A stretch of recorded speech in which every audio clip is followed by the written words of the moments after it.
So are all religions basically saying the same thing? That's a big question, and I hear it all the time. They're all about love, they're all about being a good person, they're all about, maybe trying to connect with some higher purpose, a divine purpose even, which sounds kind of right. And even when you look at some of the things that religions say, some of it sounds pretty similar. Today, I want to kind of have a look at that question by seeing how throughout history have people talked and summarized and codified morality rules, religious rules. How they put it all together to say, here's what this whole thing's about. And how humanity and religion kind of got us to here. And then I'm going to put to you that Jesus came in and he brought something absolutely revolutionary that was very different when you listen to it carefully. So let's start at the beginning. One of the first ways humans have lived is called the iron rule. I'm going to talk to you about 4 rules today. The first one was the iron rule. This is basically saying do to others whatever you want before they do it to you. This is dog eat dog. This is natural selection, survival of the fittest. This, if you're stronger, someone's going to hurt you, so you may as well hurt them first. If you want that piece of meat, go and grab it. If you want that piece of land and you've got a stronger army, you should go and get it. Now, it sounds pretty disgusting to us. You shouldn't live like that, should you? You should be nice to people. But people have lived this way for thousands of years. Maybe you even still see this sometimes in your own life. Maybe the playground at school when you were growing up was a little bit like that. The strongest are the ones that just take. They live by the iron rule. Alexander, the great conqueror that conquered from Macedonia in the ancient world and the Greek world and Asia Minor as well. What do we call him in history? Alexander the Great, because he was really good at living by the iron rule. Next, a different rule emerges, which I think is a bit better than the iron rule. Some people have called it the bronze rule. And the bronze rule says it's a slightly higher moral idea. It says, do to others as they have done to you. This is tit for tat. This was first kind of codified in a written text in the Code of Hammurabi, which is a very ancient Babylonian law text, when they put the famous passage in there that says, an eye for an eye, which is actually in the Bible too, in the Old Testament. In Exodus 21:24, for example, Jesus refers to this as well, and he upgrades it. But here it says, eye for an eye, tooth for a tooth, hand for a hand, foot for a foot, which sounds barbaric, but it actually is a level above, because now it says, look, if they haven't hurt you, don't hurt them. If they've taken your hand, then don't go and kill them, and don't go and kill their entire family and their entire tribe, just take their hand. So it's a little bit fairer. But the problem is, you've seen this happen in your own life, I'm sure. Revenge never works as a principle. If you go and get revenge, what are you going to do? You're going to go do a little bit more. And then they're going to say, well, hang on, that was unfair. That was too much. And they're going to do a bit more. And you can see what happens. This happens in families, happens in cities, it happens in nations, and it creates wars. The bronze rule is a bit better, but it doesn't actually work. Then we see emerging in history this beautiful rule called the silver rule. Some people have called it the silver rule. And it says, you might have heard something like this before. It says, basically, do not do to others what you would not want done to you. And when it comes to religions, basically, they all say the same thing, the silver rule. Don't do to someone else what you would hate someone do to you. A few examples. The ancient Persian in the Shayas Nashayas, it says, whatever is disagreeable to yourself, do not do unto others.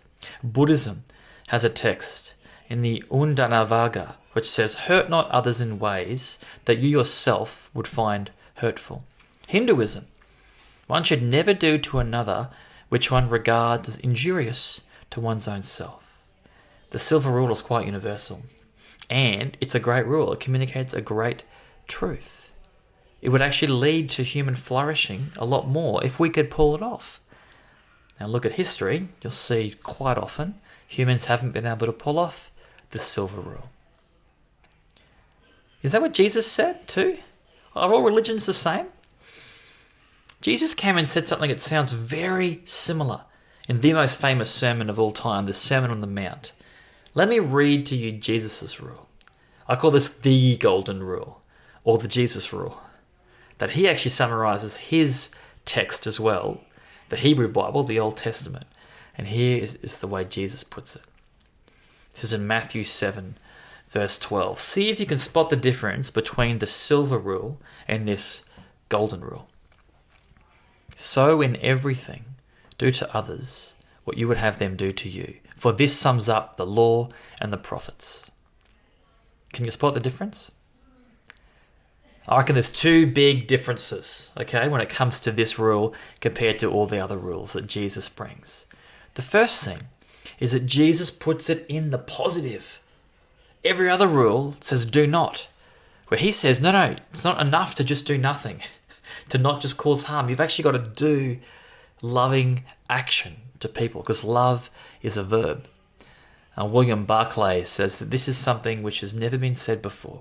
It's a new teaching. It's a new view of life and of life's obligations. And there's no parallel to the positive form in which Jesus put it. Jesus takes the silver rule up a level into something much more beautiful. He says when you see someone that comes into your space, your mum, your kids, your spouse, your neighbour, your co-worker, your annoying boss, your grandma, the person driving in the car next to you, when someone comes into your sphere, you can't save the world, but you can't do that. But the people in your sphere, think to yourself, what would I want done to me? What would I want them to do for me? What would I want someone to do for me? And then go and do it. Go and do something. This is a big change. And it completely changes the silver rule to a world in which we don't just sit back and say, as long as I do no harm, I'm okay. That's basically our cultural creed at the moment. As long as you do no harm, you're a good person. Jesus says, actually, no harm isn't enough, because that basically leads to passive individualism. Let's go and do. It's a big change. And then Jesus showed us how to do, because he engaged those around him, he loved those around him, and ultimately he gave up his life for the world, for you, for me. He said, this is what love looks like. And he sacrificed. Didn't ask someone else to go and do it. Didn't say, the government's going to do it. He said, I'm going to do it for those around me. That's a big difference. But I don't think it's the only difference. In fact, I don't think it's even the most important difference. The most important difference is the second one I want to point out to you. It's that word at the very beginning. He says, so in everything, do to others. And that word so is important, because it means that what he's about to say only works if you read what is beforehand. Okay? So now you can do this. So we have to actually just quickly, just to finish this video, just have a look at the first part of what Jesus said. How does this loving others part become possible? Let's have a read of what Jesus just says right before. He says, which of you, he's talking to a crowd, the Sermon on the Mount, which of you, if your son asks for bread, will give him a stone? Or if he asks for a fish, will give him a snake? They're all like, well, none of us. He says, yeah, if you then, though you are evil, like you're not the perfect bunch here, you know how to give good gifts to your children. How much more will your Father in heaven give good gifts to those who ask him? So, in everything, do to others what you would have them do to you. See, Jesus doesn't just put love into action. He actually provides the resources. He provides everything we need to be able to love others. Every other religion and worldview basically says the same thing. It says you've got to be better. You've got to be more loving and be nicer and help more and be a better person and be more righteous. Where Jesus comes along, and he seemingly makes it even harder. He says, not enough just to sit there. You actually got to go and do it.